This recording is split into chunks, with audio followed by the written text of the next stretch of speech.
Good morning, 300 students. This is our last week of class. I hope all of you are safe and dry. The news coming down to me in Dallas from South Carolina looks a little bleak.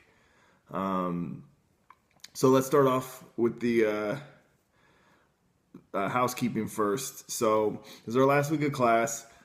I don't know what internet connection looks like for some of you. I know that a lot of my friends and loved ones in that area are without power and water still, and so it seems unfair if you're in the Midlands area with flooding to expect that you're going to be prioritizing getting my online work done. That seems ridiculous. Uh, get safe, get dry, get fed. Get out of South Carolina if you can.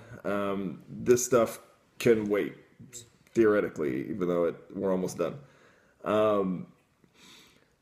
If you're getting this like 2 weeks later because you're just now getting back to power and it has disrupted your final grade, please find me and tell me and we'll work something out. If you're without internet right now, you're not seeing this for a while anyway.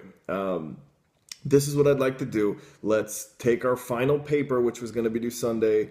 We'll make it due Tuesday, a week from today. That's Tuesday, October 13th.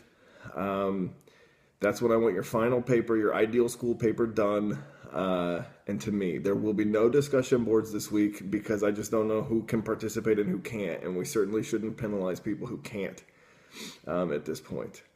Our class has gotten disrupted and this sucks. This has been a weird semester, a false start, now a false end. And it's just, I hope everybody got something out of this class because it certainly, the increased pace and all of the mix-ups and natural disasters, it appears that we were doomed from the start. But if there is a good lesson for a teacher to take, it's you need to learn how to think on your feet and in a hurry because stuff like this happens.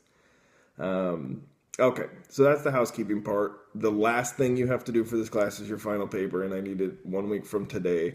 If there is some way you can't get that done and some way you can find to communicate to me that you can't get done, please do so as quickly as possible. But obviously things are going to have to get adjusted here at the finish line.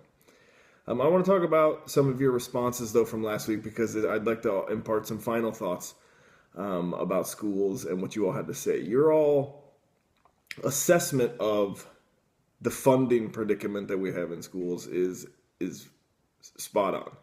You all have a good command of the idea that clearly we do not offer the same opportunity for education to every student in the United States. And a lot of that problem is rooted in the way that we fund schools. It's funded through local taxes primarily. It's funded through state taxes next, and then there is some federal funding thanks to No Child Left Behind, but that's relatively new. No Child Left Behind was passed in 2001, and it was bipartisan, by the way. Let's not throw that mess directly on old W. It was Democrats and Republicans agreed on that particular bill.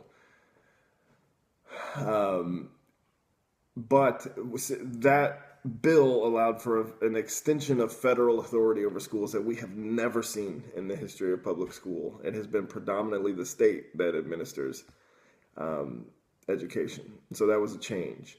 But the funding disparity has led to, we cannot conceivably say that all students get the same education in the United States. It's not valid to make that argument. And so there's two different kinds of equality. There's equality and there's equity. And when we talk about social justice in schools, we're not actually talking about equality. Equality means everybody gets the same opportunity. It's equality. It's an equality of opportunity. We all start on the same starting line and have the same shot. And so whatever you get out of it is what you put into it. That's a meritocracy idea. And you're all right there ready to say meritocracy is in fact a myth. At least in our current school state, you cannot claim that everybody has the same opportunity. It is illogical to make that claim when you know that some schools can afford to put their kids on a rocket ship and take a field trip to Mars, and some schools have asbestos leaking through the roof or whatever. I don't know if asbestos leaks. That's a weird analogy. But equity is not a quality of opportunity, it's a quality of outcome. And when we talk about social justice, that's our concern. We need an equality of outcome. We need it to be a more equal finish line for students, meaning all students are finishing at the same rate, finishing in the same place, finishing with the same preparation. That's what we talk about when we talk about social justice in schools. And our critique of public education is that we don't have that. Thanks to the funding system, to these massive disparities in the opportunities kids get, some students are finishing vastly ahead of the game over other students. And then some of you went the extra mile to point out that of course there is a racial connection to this as well. One of the things students try to do is they try to dodge the race issue by saying, well, this is entirely about poverty. Yes, this is a poverty issue. If you live in a community of poverty, you are not going to get the same education as a kid who goes to an affluent area. But you cannot, thanks to our 400-year history, separate race and class in the United States. You cannot. That doesn't mean there's no such thing as a wealthy person of color. It doesn't mean there's no such thing as a poor white person. But poverty is disproportionately located upon communities of color. And those communities tend to live in the cities thanks to the history of black migration. And there's all sorts of explanations for that. Poverty is also in rural areas located on white communities. But there is a disproportionate amount of poverty in communities of color. So when we talk about poverty, we are talking about race.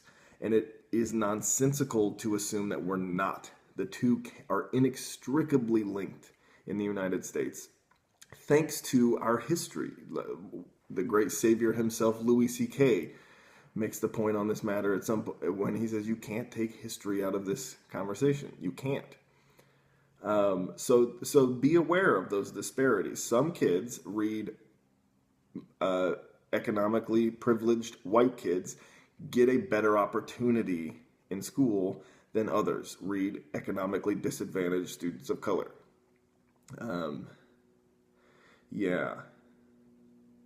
But there's another thing that some of you, and I think I assigned Kozel to try to get you there. Some of you sort of missed. You didn't go the next step, which was, yes, we have a disparity, and that is so easy to define. But the point of the Kozel chapter, in particular chapter 4, was to say, even though we have an economic disparity, it's not just the quality of education that's different. It's the type of education that's different. In the poorest communities, we are training kids to take on the poorest and lowest status adult roles. Laborers. Think about all of the kids who were training to become managers of things.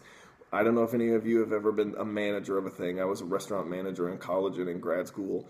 I've been managers of other things before in other jobs. A manager is an employee.